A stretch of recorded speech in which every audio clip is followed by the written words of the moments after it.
दोस्तों, महापुरुषों ने कहा है कि दुनिया की सबसे शक्तिशाली कोई चीज़ है तो वो है मन। अगर किसी भी चीज़ को तुम पूरे मन से चाहो तो तुम उसे हासिल कर सकते हो। किसी ने कहा भी है कि अगर आप किसी को पूरी शिद्दत से चाहो तो सारी कायनात आपको उससे मिलाने में लग जाती है। पर क्या वास्तव में ऐसा होता है? फिर इंसान जो चाहता है वैसा क्यों नहीं होता? हम दुखी क्यों रहते हैं? कौन दुखी रहना चाहता है? हर इंसान खुश रहना चाहता है पर नहीं रह पाता। हर इंसान कामयाब होना चाहता है पर क्यों सफलता सभी को नहीं मिलती?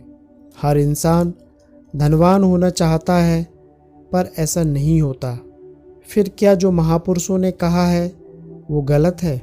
उन लोगों ने गलत सिखाया है या फिर हम गलत हैं जिससे हमें वो नहीं मिलता जिसे हम पाना चाहते हैं? आइए इन सब बातों को हम एक कहानी के माध्यम से समझते हैं। इस कहानी में आप समझेंगे कैसे हम अपने मन से कोई भी काम करवा सकते हैं। इस कहानी में आपको एक मंत्र मिलेगा जिससे आप अपने मन से कैसे कोई भी चीज़ कर सकते हैं। एक बार की बात है, एक नगर में सुरेश नाम का एक व्यक्ति था। वह बहुत दुखी था। उसके जीवन में सिर्फ दुख ही दुख थे। वह हर काम में असफल रहता। उसने बहुत कोशिश की पर सफल न हो सका। उसने अपना सब कुछ बेचकर व्यापार भी शुरू किया पर वो उसमें भी सफल नहीं हुआ। उसकी स्थिति बहुत खराब हो गई। उसने अपने रिश्तेदारों और मित्रों से भी मदद मांगी पर किसी ने उसकी मदद नहीं की। उसके ऊपर दुखों का पहाड़ टूट पड़ा था। अब उसके दिमाग ने भी काम करना बंद कर दिया था। उसे कुछ समझ नहीं आ रहा था कि क्या करे। वह अब यही सोचता रहता कैसे अपने दुखों से बाहर निकले। उसके मन में आत्महत्या के भी ख्याल आने लगे थे पर अपने परिवार और बच्चों के बारे में सोचकर वह ऐसा भी नहीं कर सका। अब उसने सोचा कुछ भी हो मुझे इन परिस्थितियों से निकलना ही है। वह कुछ भी करने को तैयार था। एक दिन सुरेश ने अपनी सारी परेशानी अपने सबसे घनिष्ठ मित्र को बताई। सुरेश के मित्र ने उससे कहा कि तुम किसी तांत्रिक के पास जाओ, उनके पास बहुत शक्तियाँ होती हैं। वे तुम्हें जरूर कोई ऐसा मंत्र देंगे जिससे तुम्हारी सारी परेशानियाँ दूर हो जाएंगी, तुम्हारे जीवन के सारे कष्ट दूर हो जाएंगे। अब उसके मन में ये बात बैठ गई कि उसके परेशानियों का हल तांत्रिक के पास ही है। अब सुरेश तांत्रिकों की तलाश में रहता और जो भी तांत्रिक उसे मिलता उसके पास जाता और अपनी सारी समस्याएं बताता। तांत्रिक भी उसे कुछ टोने टोटके बता देते और उससे धन ले लेते। वो तांत्रिकों के बताए अनुसार सब कुछ करता पर उसे कोई परिणाम नहीं मिलता। उल्टा उसकी परेशानी और बढ़ती जा रही थी। उसके पास जो भी थोड़ा बहुत बचा हुआ धन था वो भी अब समाप्त हो रहा था। अब सुरेश सोचने लगा था कि इन तांत्रिकों के पास जाने से मेरी समस्याओं का समाधान तो हुआ नहीं बल्कि मेरा बचा हुआ धन भी समाप्त होने वाला है। अब वो फिर से सोचने लगा कि क्या करूं, कैसे अपने दुखों और परेशानियों से बाहर निकलूं। फिर एक दिन उसने सोचा क्यों ना अपने घर का शुद्धिकरण कराया जाए, हो सकता है मेरे घर में ही कोई समस्या हो। उसने पूरे विधि विधान के साथ अपने घर के शुद्धिकरण की प्रक्रिया पूरी कराई और बचे हुए धन से कुछ धन उसने दान दक्षिणा में दे दिया। कुछ दिन उसके इसी इंतजार में बीते कि कब उसकी सारी समस्याएं समाप्त हों। उसके दुख और समस्याएं तो समाप्त नहीं हुए पर अब उसका बचा हुआ धन भी समाप्त होने वाला था। अब सुरेश बहुत परेशान था। कुछ दिन में तो उसके पास खाने को भी कुछ नहीं बचेगा। अब उसे कुछ भी दिखाई नहीं दे रहा था कि वह क्या करे। अब उसे यकीन हो गया कि उसके जीवन में दुख कभी खत्म नहीं होंगे। एक दिन सुरेश अपने घर के दरवाजे पर बैठा हुआ था। वह बहुत उदास था और अपने दुखों को दूर करने के बारे में सोच रहा था। तभी महात्मा बुद्ध के कुछ शिष्य भिक्षा मांगते हुए उसके दरवाजे पर आए। उन्होंने सुरेश से भी भिक्षा मांगी पर सुरेश उन्हें कुछ न दे सका। सुरेश को बहुत दुख हुआ और उन बौद्ध भिक्षुओं से माफ़ी मांगते हुए बोला कि मेरे पास आपको देने को कुछ भी नहीं है, कृपया मुझे क्षमा करें, और उनके सामने हाथ जोड़कर रोने लगा। तभी उन बौद्ध भिक्षुओं ने उससे उसके रोने का कारण पूछा। सुरेश ने अपनी सारी कहानी उन बौद्ध भिक्षुओं को बताई। तब वो बौद्ध भिक्षु बोले, तुम हमारे गुरु के पास चले जाओ, उनके पास तुम्हें तुम्हारी सारी समस्याओं के समाधान अवश्य मिलेंगे। इस पर सुरेश बोला, मेरा तो सारा धन समाप्त हो चुका है, मेरे पास तो दान दक्षिणा देने के लिए धन ही नहीं है। इस पर वो बौद्ध भिक्षु बोले कि हमारे गुरु को कोई दान दक्षिणा नहीं चाहिए, वो कोई दान दक्षिणा नहीं लेते। तुम उनके पास जाओ और अपनी समस्याएं बताओ। सोचने लगा कि ये गुरु अवश्य ही कोई सिद्ध पुरुष होंगे जो दान दक्षिणा नहीं लेते। वे अवश्य ही मेरी समस्याओं एवं मेरे दुखों से मुझे बाहर निकालेंगे। सुरेश इतना परेशान था, वह तुरंत ही भागते हुए उन गुरु के पास पहुंचा और उनके चरणों में गिर पड़ा। गुरु ने सुरेश को उठाते हुए पूछा, तुम कौन हो? तुम्हारी क्या समस्या है? तुम्हें मुझसे क्या चाहिए? सुरेश उठा और रोते हुए बोला, गुरुवर, मैं बहुत दुखी और परेशान हूँ। मैंने अपने दुखों को दूर करने के बहुत सारे प्रयत्न किए, लोगों ने जैसा बोला वैसा किया, तांत्रिकों से भी टोने टोटके कराए, घर का शुद्धिकरण भी कराया, अपना सारा धन दान दक्षिणा में खर्च कर दिया। इससे मेरी समस्याओं का तो समाधान नहीं हुआ, बल्कि मेरी समस्याएं बढ़ती ही गईं। कई बार सोचा आत्महत्या कर लूं, फिर अपने घर वालों और बच्चों के बारे में सोचकर मर भी नहीं सका। सुरेश बोला, गुरुवर, मैं आपके पास बहुत उम्मीद से आया हूँ, आपके पास मेरी समस्याओं का समाधान अवश्य होगा। आप ही मुझे मेरे इन दुखों से बाहर निकाल सकते हैं। आप जो भी बोलेंगे मैं करने को तैयार हूँ। आप जैसा बोलेंगे मैं वैसा ही करूँगा। कितना भी कठिन कार्य मुझे देंगे, मैं सब कुछ करने को तैयार हूँ। कृपया करके मुझे इन परिस्थितियों से बाहर निकाल लीजिए। मुझे कोई ऐसा मंत्र दे दीजिए जिससे मेरे दुखों का अंत हो जाए। गुरु ने सुरेश की सारी बातें बहुत ध्यान से सुनी। उनकी समझ में सब कुछ आ चुका था कि ये व्यक्ति सच में बहुत परेशान है, बहुत दुखी है। गुरु मुस्कुराते हुए बोले, तुम्हारे दुखों का समाधान तो है, पर वो इतना आसान नहीं है, और जिस मंत्र के लिए तुम बोल रहे हो वो इतनी आसानी से नहीं मिलता। उसके लिए तुम्हें बहुत कुछ करना पड़ेगा। ये सुनकर सुरेश बोला, गुरुवर, मेरे पास दान दक्षिणा देने को धन ही नहीं बचा है, मैं आपको कुछ नहीं दे सकता। धन के अलावा आप जो कुछ करने को बोलेंगे मैं करूँगा।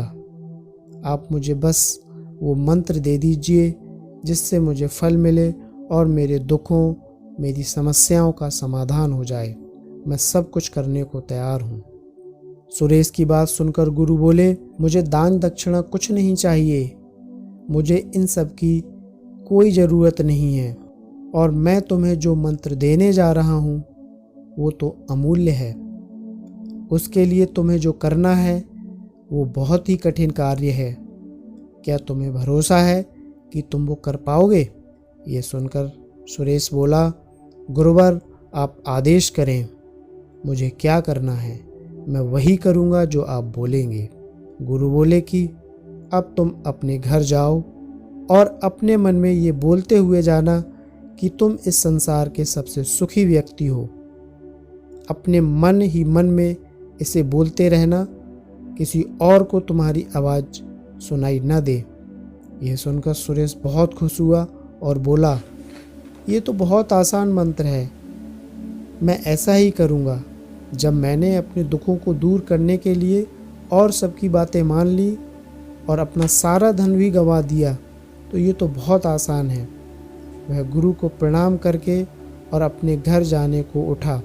तभी गुरु बोले कि एक बात का ध्यान रखना, जब तुम ये मंत्र बोल रहे होगे उस समय तुम्हारे मन में बिल्ली का ख्याल नहीं आना चाहिए, नहीं तो मंत्र का फल नहीं मिलेगा। सुरेश ने गुरु से कहा, मेरे मन में कभी बिल्ली का ख्याल आया ही नहीं, तो अब क्या आएगा। मैं ऐसा कुछ नहीं सोचूंगा, आप चिंता ना करें गुरुवर। यह कहकर सुरेश वहाँ से चला गया और रास्ते में वह मंत्र जो गुरु ने दिया था बोलता रहा। वह कुछ दूर चला ही था, तभी उसे अचानक से बिल्ली का ख्याल आया और फिर तुरंत ये सोचा कि गुरु ने मना किया है तो बिल्ली के बारे में नहीं सोचना है। फिर वह वही मंत्र बोलने लगा जो गुरु ने उसे बोलने को कहा था, लेकिन फिर से उसके मन में बिल्ली का ख्याल आ गया। फिर सुरेश सोचने लगा कि आज तक उसे कभी बिल्ली का ख्याल नहीं आया, फिर आज कैसे बार बार वो बिल्ली के बारे में सोच रहा है। ऐसा क्यों हो रहा है, ये उसे क्या हो गया है।